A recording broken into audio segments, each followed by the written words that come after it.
On this week's episode of the Irish History Boys with me, Tim McGarry and Dr. Cormac Moore, we're devoting the entire episode to the fallout from the November 7th, 1925 Morning Post Boundary Commission forecast. Yes, it is the climax to the Boundary Commission story. It's the episode that Cormac Moore has been waiting for all his life. Join us, you won't want to miss it.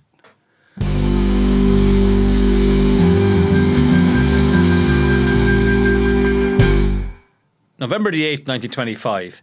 Fresh English forecast on Boundary Commission. Prophets without an atom of official information. The London Morning Post gave special prominence to an editorial article which opened with these sentences. Our political correspondent stated yesterday that the Ulster Boundary Commission was taking a reasonable view of its duties and was aiming at a rectification on lines convenient to both sides and not at any large transfers of territory. Today we venture on a more detailed forecast, and if our predictions are correct, it seems likely that the bitter cup of internecine strife may be avoided in the much troubled corner of His Majesty's dominions. The threat of internecine strife is implied in a reference to the possibility of avoiding it, and after a reference to the wishes of the local inhabitants as having been ascertained at the last British parliamentary elections, a patent pretence, the article concludes, we confess that we do not like to think of the state of mind of these loyalists, who may have fled from the south and settled over the border if their new homes are to be transferred under this settlement. But we may at least congratulate Ulster that our worst fears are unlikely to be justified by the report of the Commission.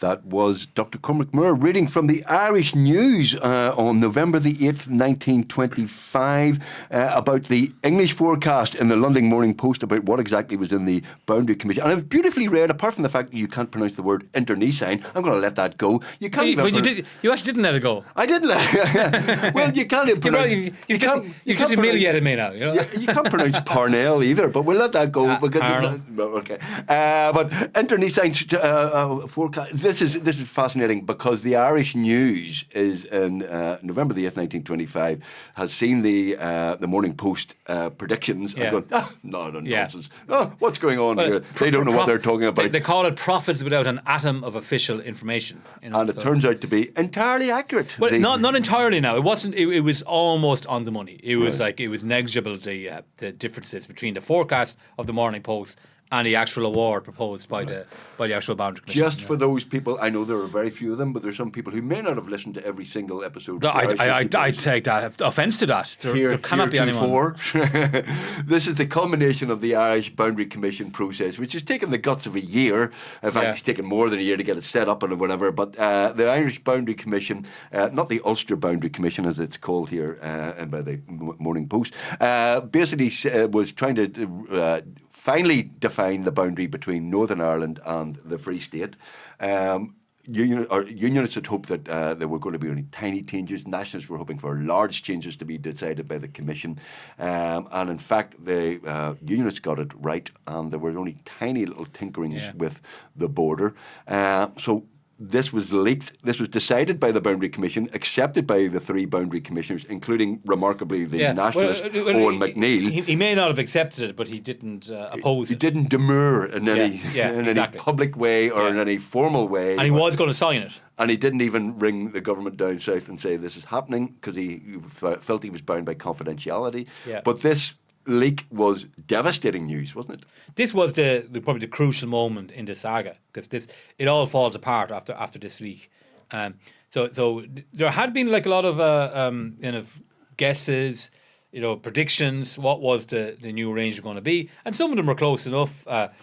Some said that like most said actually it wasn't going to be that big changes, but most did say, look, Newry will go to the south and all of that, and there was a lot of predictions from various different newspapers. The Irish News had predictions, Daily Express had predictions.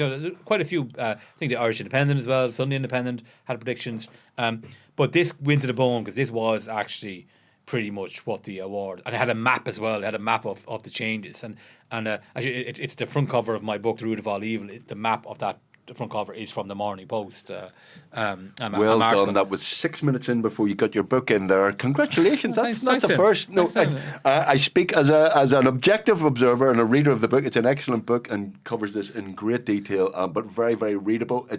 And that map is kind of important because how did they get a hold of that map? Whose Yeah. Who's the tout? Who's leaking to them?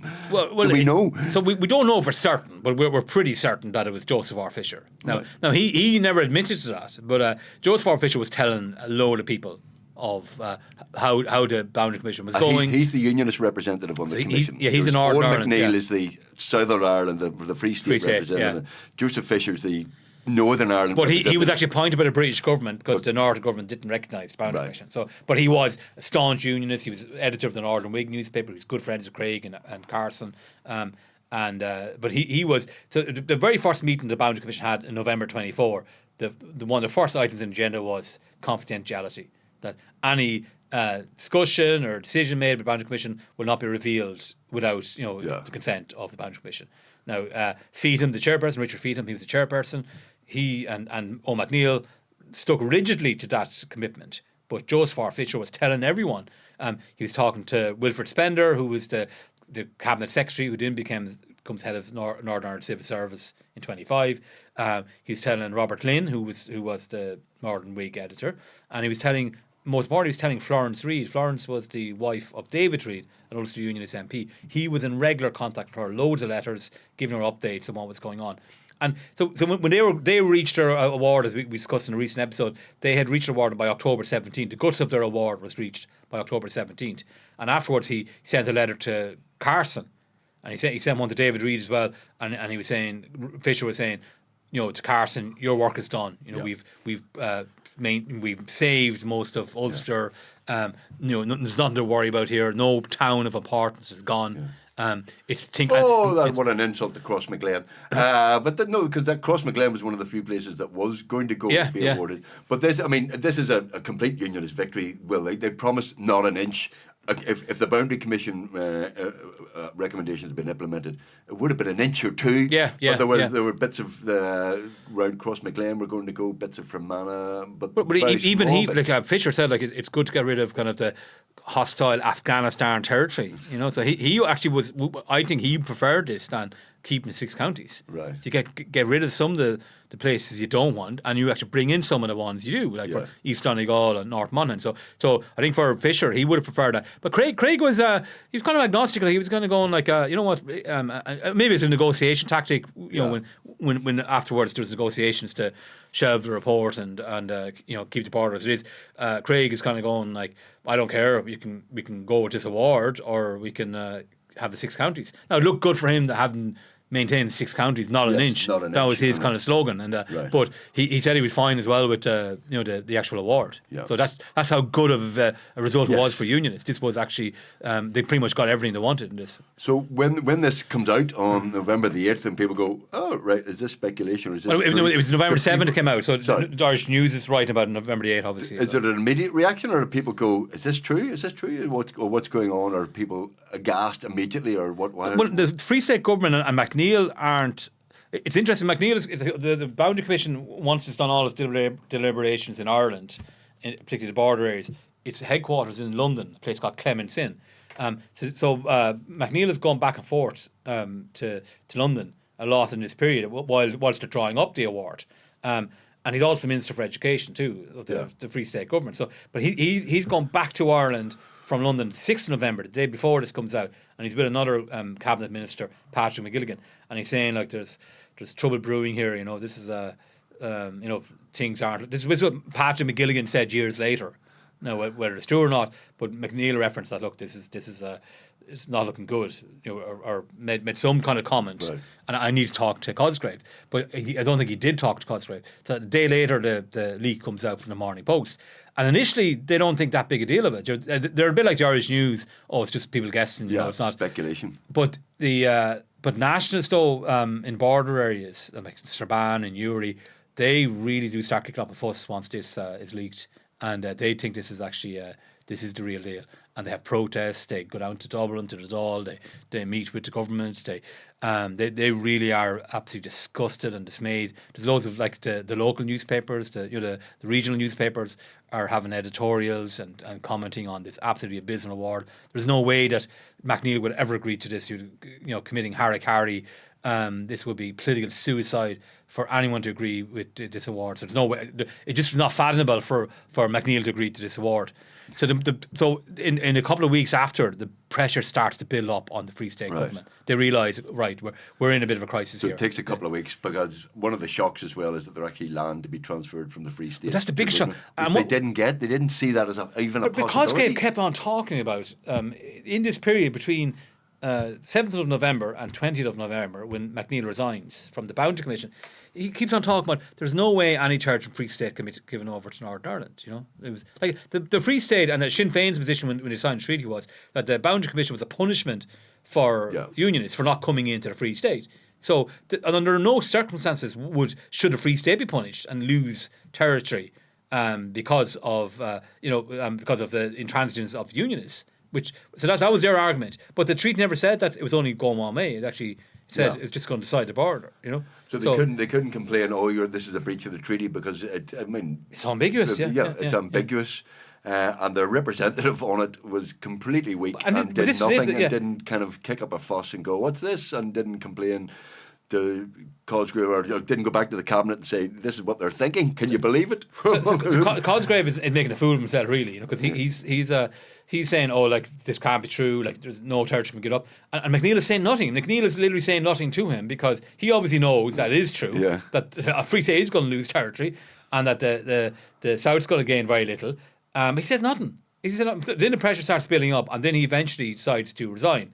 On the 20th of November, he resigns from the Boundary Commission, because he said, in light of the revelations of the Morning Post news article. Right. What do you mean the revelations? So how could it be revelations to him when he had agreed on it pretty much in substance on October 17th to what the award was? So this is where his really reputation rightly gets a right kicking. Yeah. You can argue that, it wouldn't matter who was the Free State representative, they weren't going to get a good result anyway. That the odds were stacked against him. It was 2-1 on the Boundary Commission. But you still had a lot of leeway. You still could have forced the situation. You still could have had a minority report. But again, you could have got direction from your cabinet. You could have just gone back and said, breach the confidentiality. Say, look, lads, this is the way this is heading here. Yeah, I know. We need to take there was no common sense at all. There was no common sense. We need to take a collective decision. This is important enough that I need to breach confidentiality and tell you that they'd no warning. None whatsoever. And even when they asked him to intervene, like the Attorney General Hugh Kennedy had advised on, like he had a big complaint about Feetham. This is the Attorney General of the Free State, Hugh Kennedy. He felt that Feetham was treating the whole situation like it was kind of a country district area of England. Dividing boundaries. With electoral boundary commissions. Yeah. That kind of. This was an international situation here. This is a border defining. You can't treat it that way. So, and he tried to get that through to McNeill. I mean, he said, "No, I can't. I'm not going to make it personal about Feetham. I'm not going to include that. You can't. I can't tell you what's going on. The commission is confidential." All this. So even when they tried to give him stuff and to advise him, he didn't want to hear about it. He said, "I'll do it my own way." Yeah. So it was, but in the 20th of November, he actually. So he realises now. He resigns. So he realised, okay, this is a mess. I have to. But he says, Casablanca, I'm shocked to discover gambling going on in this institution. What's going on? Yeah. But he says that's because of the revelations of the Morning Post, and he knew exactly what was going on, and he resigns, and then Matt Cosgrave goes up to Emmyvale in North Monaghan, very near the border. A day or two later, it says, what an honourable man McNeill is. He had no choice but to resign from the Boundary Commission, given its report. And again, he goes on about there's no way any Free State territory can go to the south, or sorry, go to the north. But then Feetham and Fisher are aghast. Like, so when McNeill goes to them and resigns, Feetham tries to stop them to resign. Said, "Look, you've already pretty much consented to this. Like, where's this coming from?" And it wasn't just that they had one meeting October 17th, and that was. They were having meetings regularly up to November 7th. McNeill was giving maps to them, to the secretary Bordillan. They were, he was liaising with them on, making sure to get the border new award over the line. So he couldn't say, "Oh, but I was expecting Tyrone and Fermanagh to go to the stake." I mean, he'd seen the maps, he'd been in the discussions, Exactly. he'd seen the thing. Yeah. So what's going on with him? It's just so bizarre. Like so he basically Feedham tries to convince him to not resign. He said, "Look, I have to resign. It's because of the Morning Post revelations." So then Feedham and Fisher issue a statement to the press. And say, like, well, this came from absolute left field here, because there had been no indication this was going to happen. There was no indication that he was actually had problems with the award. We had a consent essentially to the award, and once that comes out, the Free State government go, all right, okay, I don't think McNeil's been totally honest with us, and he resigns from the cabinet, but I'd say he was probably pushed. There's no way he could continue on, and even his brother James McNeil. Was High Commissioner in London, and he becomes second Governor General of the Free State. He actually says, my brother did the right thing by resigning from the cabinet. He had no other option, basically. Right. Okay. So it was an absolute catastrophic failure, and a diplomatic mess up of absolute gargantuan proportions. Because so Cosgrave is aghast now. He's completely wrong-footed. He looks like a gormless twit. Yeah. He's been talking up about there's no way Free State territory can be given over to the North, when obviously his cabinet colleague knew damn well that's what was going to happen and never said a word to him. So now he's absolutely flailing here, and he doesn't know what to do. So he wants to put this to bed, and there's no way he can accept it. And his main reason for not accepting it is because of Free State territory going to the North. So in his head, he's really thinking... Right, he's not too concerned about the fact that not enough of the North is coming south. And that we're going it's about safeguarding. He can't envisage specials in Free State territory. And even though, to be fair to Cosgrave, up to late 25, he's shown a lot of empathy for the way Northern Ashes were treated.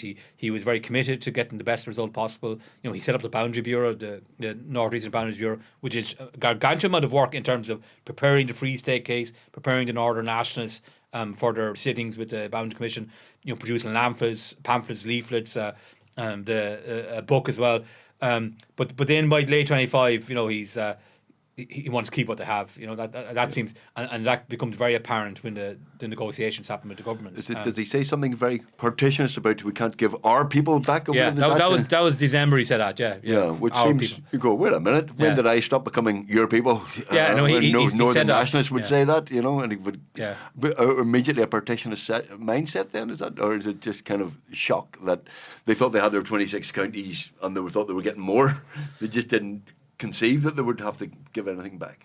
Yeah, there was an element of that. But there's a lot of naivety going around. So it wasn't just Cosgrave. But what will come clear, and I'm sure we'll be talking about it in the coming weeks about how this story progresses up until December. But during negotiations, Cosgrave does not come out well at all out of them, whereas Kevin O'Higgins does come out okay out of them, because he at least he is trying to get guarantees and safety measures for nationalists, whereas Cosgrave just only seems concerned about safeguarding the Free State's future.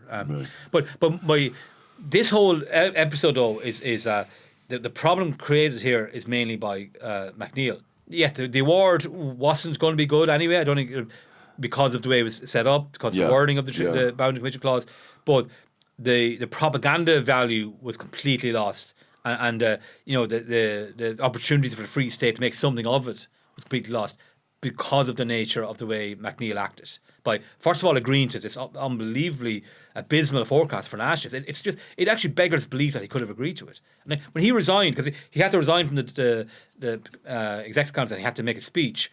And in the speech, he said it would have caused greater controversy if he had, opposed the decision of his two commissioners than the controversy he had created, which again it just makes no sense. The whole decision making is just has to be called into question. Like really, like political stupidity of the highest order. Like just no idea of no common sense, no reading of what nationalists were thinking. What they're looking for. Like it just is absolutely extraordinary that he put himself into this situation, and he put Irish nationalism in that situation as well. So he did a really bad job of and then with when Cosgrave is trying to go over to London and have the Boundary Commission report shelved, like he's in the back foot, because the British and Northern Ireland go, well look, you're representative, you agree to it. What are you talking about? Why objecting to this? Yeah. And they actually, like, Cosgrave goes, yeah, well, look, McNeill should have done that. He's an idiot. Sorry about that. Well, pretty much. I go Cosgrave go, he's a guy who tried to stop the 1916 Easter Rising. Come on, he came the countermanding. He didn't come out well of Irish history, does he, old McNeill? And he still got a blue plaque at St Malachy's. But you're not dead yet. No, he's got a blue plaque. But it is extraordinary. I mean, you can certainly forgive him the 1916 thing because he was hoodwinked by people and all of that and didn't quite know what was going on. But this is a different kettle of fish altogether. You go, you can't fathom what was going through his mind. Why it's just so hard to fathom. Yeah, I just don't get it. His explanation in the Dáil is more confusing.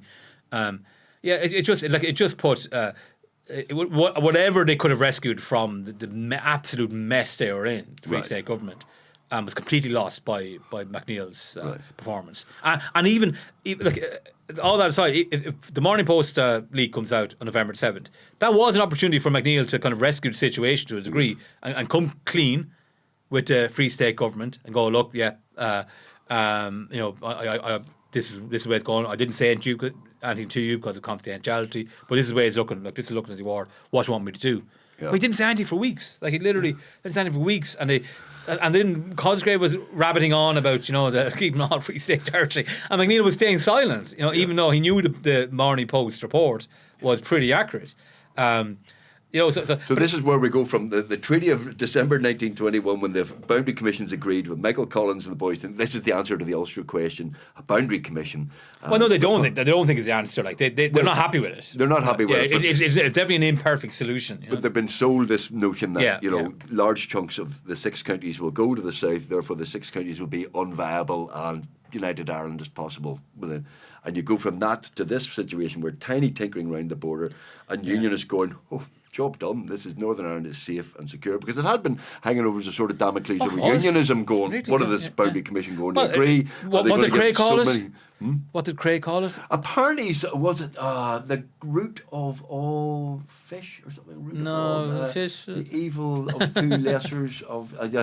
Is it the root of all evil by any chance? Well, yeah, how do you know? When you see, when I perused your excellent book, The Root of All Evil, I thought, well, this is a bit much. This is anti-unionist. You're saying, what are you talking about? The Boundary Commission's the root of all. But it was there was actually unionist. There was a few when the book was coming out, and I think I put up a few pictures of the book coming out on X Twitter, and a few I presume from a unionist background going, oh, what a disgraceful, there is going to be a pro-nationalist propaganda piece calling it the root of all evil, And the most people didn't know it actually is a quote from Craig. From Craig. The unionists were, I can completely understand why they were very upset with it, because they thought they had their final settlement with the Government of Ireland Act. They thought they had their 6 counties, that's their citadel, that's their pale, job done. You can sort out your own mess with Sinn Féin in 26 counties, but we're not for turning. And then all of a sudden, yes, like there is going to be potentially big areas of our territory, going to leave us. So that was hanging over them. But as we've discussed before, once the commission started meeting and Fisher was telling them what was going on, they were in a lot better position. They knew what actually was going well. They knew that there was anything to worry about. I think the British government were very unhappy with the leak as well. Like Lord Birkenhead was discussing with the Morning Post because it actually meant the award wasn't going to be offered. Right. Ultimately. So ultimately, the Morning Post, if the Morning Post leak had not come out, so there would have been, I think the Irish Free State government, the British government, and Northern governments were meant to meet the Boundary Commission on the 19th of November to discuss the award, what happens next. And so that was actually set up. It was scheduled for, I think, 19th of November, and obviously the Morning Post leak. Yeah. Scuppered that. Why did they leak it then? Is there a political motive? It's a great story. It's a scoop, It's a great story. Is there anything more sinister behind it? Because there's a conservative-leaning party. I don't know. They're delighted that this is a good settlement. They're approving of this settlement. Is that the idea? I think it's just a newspaper man. You go, woohoo! Yeah, it's a great scoop. Right. And there was predictions. So this had a lot more, meat to it, so it was... Is there any chance or prospect of the Irish government, irrespective of O'Neill's, McNeill's, incompetence and all of that, going, right, this is unacceptable, this is not what was envisaged by Article 12, this is not what we expected, this is not what was agreed back in 21, in December 21. I think the Irish government Could they have gone more gung-ho and said, sorry, this is not acceptable, this is a breach of the treaty? They could have. Well, it wasn't a breach of the treaty, though. Yeah, well, I know, but you could say it was. No, I know that, but I just think because of the ambiguous wording, they wouldn't have a leg to stand on. Yeah. You know, that's like it actually was on their letter, like, and they have their man on the inside. He's been kind of but that made it worse for them. Like they all the political kind of leverage they could have got from the fallout from the really abysmal, and it was a very grossly unfair award. Yeah. Like, you have to look at it as objectively as you can and say there is no way that Newry, for example, should have been kept in Northern Ireland. There's no way. From an economic, wishes of inhabitants perspective, it should have been inside. 75% had massive economic links with Glouth and Monaghan and Cavan. You know, all those arguments just don't. And Kevin O'Higgins said it when he was negotiating with the British government, saying the litmus test is Newry. And actually, they didn't know, they hadn't seen the award. The Irish government, when they were negotiating with the British government to quash the report, they hadn't seen the actual award. And Stanley Baldwin said, "You want to see the actual award? It's different from the Morning Post." And O'Higgins goes, "Is Newry included in the Free State?" "No, I don't want to see the award." Enough said, because they knew it was just tinkering, But all the political cap that they could have got from this abysmal award was gone because of McNeill's performance. Right. Cosgrave was a brutal negotiator. Absolutely, like some of the stuff he wrote or admitted to, like civil servants in the British government, or and even during negotiations, like he's basically playing his cards, openly and just showing his hands the whole time to Stanley Baldwin and James Craig. A pair of twos, yeah, exactly. I completely. That's all he had. He didn't even have a pair of twos, So he basically has a. Like so Stanley Baldwin and James Craig are waiting for him to come, and you can see the absolute panic in his eyes, And in fairness, he has to have a leg to stand on anyway, because this is all Northern Ireland, and Stanley Baldwin said this: if Northern Ireland wants to accept this award, we're accepting it, because nothing has gone wrong. Everything is by the book. It was above board. So the only way we can actually have an agreement is if James Craig is okay with that. Right. So James Craig is going to do you a solid, basically, right, by agreeing to. James Craig does do them a favour, does do something by saying, "You know what, lads? Why don't you ask him for a few quid?" Yeah, he does. Like, he does say, and he said to the British government, "You'll never get a bob from these guys, because they're not going to be able to afford to pay you the imperial war that they've committed to. So you might have just waived that, because and in fairness, the Free State government are in no position to pay £150 million or every year for 90 years or whatever it was. So he was right, and Carson actually said it. What are you going to do? How are you going to force them to pay that money? Are you going to go up with a gunboat up the Liffey? Oh, you've already tried that. Are you going to take over the customs house? Oh, I've already burnt that down. So this was advice, I suppose, from a not friendly sources, saying to the Irish government, like, you've got an opportunity to waive the money, but we're not going to change any of our local policies in the north, and treat people well. But again, it comes down to November 7th. It goes down to this report. This is where the cannons out. The kind of mess starts, basically, from November 7th. That it becomes clear this is really horrific news for nationalists. That and it's the biggest crisis the Free State have had since the Civil War. Right. Politically, they lose a lot of members from the party. It actually, in many ways, leads to the formation of Fianna Fáil. Like De Valera realises that this abstentionist policy of Sinn Féin, we could have almost brought down this government over the Boundary Commission, but we're toothless because they're not ended at all. So then he literally the next year he forms Fianna Fáil, which goes on to dominate politics for decades in the South. And it spawns from the fiasco of the Boundary Commission report. It's interesting that this is November the 8th in the Irish News. As you say, it's kind of going, this is poo-pooing it. Well, we can understand as well, because there have been loads of predictions, so this wasn't the first prediction. This was, it's only when nationalists in North Borough realised actually there's something more to this. There's a map. But how did they realise there was more to it? Or I think the map was pretty comprehensive. It wasn't being radically denied by the Boundary Commission. They didn't come out and go, "This is nonsense. It's very different from." They did deny it, but they said it's different. But they didn't say it was like, "this is completely way off," and that, And I think it was obvious after a very short period of time, there's a lot of this is more than just a prediction. Right. There was who's responsible for this. So it was obvious. I think what happened. I don't think necessarily that Fisher went to a reporter from the Morning Post and goes, "Here is the because they had mistakes in it. It wasn't perfect. Yeah. So I'd say what happened was that Fisher was telling other people, writing letters to Carson or other people, and then they were talking to Morning Post people, and then they kind of, based on that kind of secondhand information, they were able to deduce, the nuts and bolts of what was going to be offered. But it was very detailed as well, though. So they obviously were getting some kind of level of correspondence. It wasn't all pass me down information, because it was so comprehensive, the map they had and the information they had. But it definitely came indirectly from Fisher. Yeah. And if you're an Ulster Unionist, if you're Craig, you break out the brandies, wouldn't you? And go, this is great. This is fantastic. I've got either I've got my 6 counties, or I've got the 6 counties.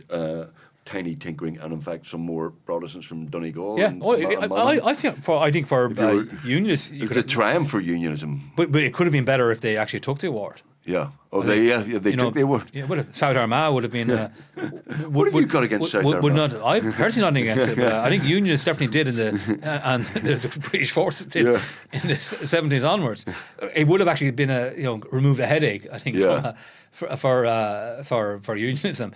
And Fisher was, like, even before he was appointed as a commissioner, he was writing in the Times saying it actually would be good to get some of Donegal or all of Donegal, or parts of the Free State that want to be in the north, and get rid of this hostile Afghanistan areas, So is that what he kept calling you? Because you said Afghanistan. Yeah, he mentioned Afghanistan, So right. Get these hostile areas, basically, a mountainous area as well, like Donegal, that very terrain of. Had the British been kicked out at least twice of Afghanistan? Oh yeah, I think Afghanistan's history is a history of big powers being kicked out of it. So it definitely would have been. Ultimately, it's a massive triumph for James Craig. It's probably the political highlight for him. It's his biggest triumph. He's soaring. His popularity soaring. When he comes back from London after the agreement, he's greeted by all the local politicians. They actually give him a memento, a kind of a plaque, or a engraved on the plaque is not an inch. So it's a big triumph for him, and he could have used it wisely. He could have used the political capital to make life easier for Catholics and nationalists, but he decided to rule just for Ulster Unionists, and and that was a shame. That was an opportunity, because he had talked before. I think I don't think he was very sincere, but he had talked about the way everyone should be treated equally, and a lot of even historians would say that one of the reasons why he was a bit hardline was because of the pressure he was under internally. But I think he was hardline himself. I think he was anti-Catholic himself, and he showed that afterwards. But this was the zenith of his power. He's done everything, and he's from Home Rule campaign onwards. He's got his 6 counties absolutely secure within the United Kingdom. The Free State aren't going to bother him that much. A, they're skint. B, they've just kind of agreed a tripartite agreement with the British to get some money. And even leading up to that, he was the one orchestrating the whole campaign in Britain to make sure it was only rectification. Before the Boundary Commission was met in 24, he did a lot of the heavy lifting in convincing the British press, most political parties, that no matter who's on the commission, it can only really be tinkering. It can only be slight rectification of the border, not wholesale changes, as the nationalists and Sinn Féin are claiming. So he was the one who had a massive campaign in the press. He met all of the political parties, got them lobbying on his behalf. So like he from the Ulster Unionist perspective, yes, he did an excellent job. And in fairness, he had the tools at his disposal. He had been in the British government. He had a lot of friends in the British government. Carson was still very friendly with a lot of the important political figures who used to go to his house in England all the time. He was still involved in all this process. Craig knew a lot of the big press barons, the right wing press. He got them all, making sure drumming this message. A bit like Brexit, to get Brexit done. That's been drummed constantly by British press. The same with the Boundary Commission. Before it met, it's always about Ulster has to be loyal. Ulster has to be saved. There's no way that Tyrone Fermanagh can be lost to these murderous nationalists. This was going on every day in the British press for 24 before the Boundary Commission convened. So once it met, it was always likely to be slight rectifications only. Right, and without spoiling the story, when we come to the end of it, basically there's a tripartite agreement between the Northern Irish government and the British government. So we never get to see the Boundary Commission report until 1969. So this report, which was fairly accurate, so the Morning Post leak is fairly accurate, not quite entirely accurate. It's almost accurate. It's almost accurate. But it's agreed between the three parties that never mind about the Boundary Commission report, let's just leave it. So everybody agrees the boundary of the 6 counties is the boundary of the 6 counties as it always was before, as in the county boundaries. And then nothing's done, and basically it's shelved. And was it in 1960? Was that delivered to put it out and just at the start of the trouble? Well, it wasn't the trouble. I think it was 68. It was actually opened. The files were opened up, and a guy called Geoffrey Hand. He actually was a distant cousin of MacNeil. He was definitely a legal background, but he was also an historian. He published it. So he goes into the Kew or wherever, I presume it was Kew in the National Archives of the UK, Kew in London. So he sees the report, and then he publishes the report a year after, and he adds his commentary to it. And he also has a great article about in the 70s about Owen MacNeil and his role in it's still brilliant today, it's still very relevant. This is 73 or 74 when it was published. They really go work with Geoffrey Hansen. He's the first one really that kind of gets down to public through this book, which is the report and his commentary on it at 69. So it's just coincidence that it's we're in the troubles. It's starting. Okay. But I think perhaps it was agreed to open the files because there's less opportunity to do harm. I don't know. Right. But it definitely got a lot of publicity when he did it. When he published the reports, and I'm sure it brought back horrible memories for people, and and even for the Irish government, it would have been grim reading. So this boundary is now officially an international boundary. It kind of was from 1921, but now it's officially. But it's settled, it's as in the Irish government can't complain about it and tinker with it. They might shout, get rid of partition, but it's not going to be bits of Northern Ireland. It's going to come as ending partition means having united Ireland, and the whole campaign about where exactly the boundary is and what Northern Ireland is settled. That's it. It's over. It's done. Settled. So it's great news for all the unionism. It's a huge weight off their shoulders. It is kind of the final settlement. As far up to that period. This is now this whole issue has been hanging over Ireland, Northern Ireland for 5-6 years. It's pretty much now we can move on. And actually, Cardinal Patrick O'Donnell, he was the Primate of our Ireland, Catholic Primate of our Ireland. He said, look, we have to like it whether we like it or not. We are citizens of Northern Ireland, and we have to get on with that fact. We have to, all the decisions we make has to take that into account. The Irish News are similar. The Irish News, because they're from Belfast anyway, so most and the readership is mainly from Belfast and surrounding areas at this time. So they're kind of going we weren't going to benefit from it. In fact, if there was big chunks of Northern Ireland going to the south, we were actually probably going to suffer because we would have been a smaller minority. So we'd have less rights, perhaps. So they were saying, it actually puts to bed all this, this uncertainty. Now we just know we know where we're at. Now we can just deal with it and actually think for ourselves, as opposed to being reliant on a free state to bail us out, to cover, to help us. Now we know we have to look after ourselves. We're on our own. That's what Irish News was saying when the tripartite agreement was reached. We're on our own here, right? And that's a good thing. Because we've had a begging ball out Free State and they haven't delivered for us, and sometimes it's not their power to deliver for us, And there was this expectation for a lot of Northern nationalists that the Free State were going to, free them from the burden, is going to, bring them into Free State. But it wasn't in the power of the Free State government to do that in most cases. There often was this kind of unfair expectation of what was not in the gift of the Free State government to give.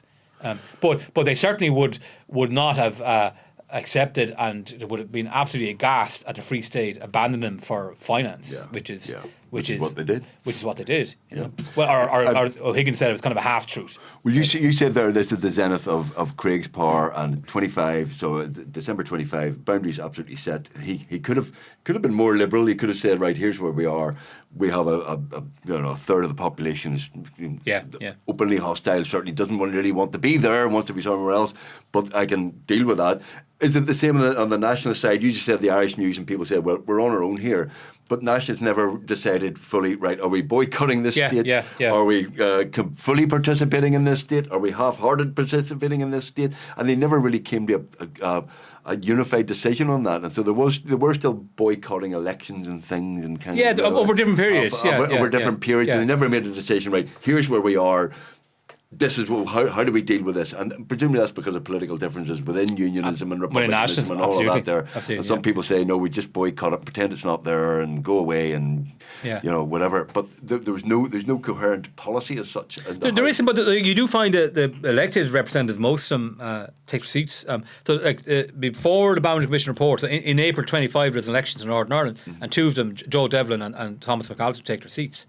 So they had all nationals boycotted their seats in the first election in Northern Parliament in 21, all 12, 6 Sinn Féin and 6 United Irish League, Joe Devlin's United Irish League.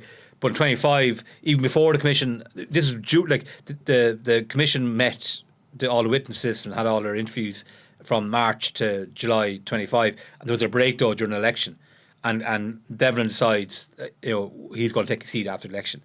And he's joined by a colleague, Thomas McAllister.